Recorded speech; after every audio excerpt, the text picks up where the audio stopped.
వృషభ రాశి వారి ఈ నెల మే జీవితాన్ని 2 భాగాలుగా విభజించే నెల. ఒక డిసిషన్ భవిష్యత్తును నిర్మిస్తుంది.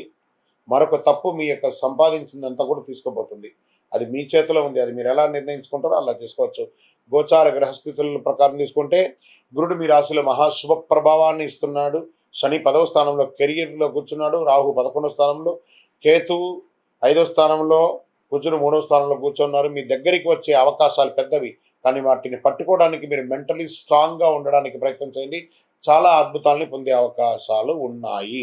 ఇంకా ఉద్యోగస్తులకి తీసుకుంటే ప్రభుత్వ ఉద్యోగంలో ప్రయత్నిస్తున్న వారికి అవకాశాలు ఉన్నాయని కూడా చెప్పచ్చు. ఐటీ సాఫ్ట్వేర్ వాళ్ళకి ప్రమోషన్స్, రోల్ అప్గ్రేడ్ అయ్యే అవకాశాలు ఉన్నాయి.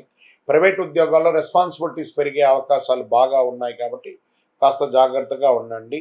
ఆఫీస్ పాలిటిక్స్లో జాగ్రత్త, మీపై అసూయ పెరిగే అవకాశాలు ఉన్నాయి. మే 10 నుంచి 24 మధ్య కెరీర్లో బిగ్ మూమెంట్ కనబడుతుంది. దాన్ని ఉపయోగించుకోవడానికి ప్రయత్నం చేయండి.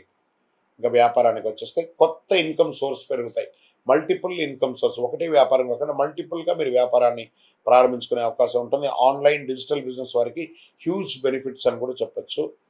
పార్ట్నర్షిప్లో చిన్న కాన్ఫ్లిక్ట్ ఉంటుంది, అది కొంచెం జాగ్రత్త చేసుకొని మీ బిజినెస్లో ఒక కొత్త ఐడియా సడన్ క్లిక్ అవుతుంది.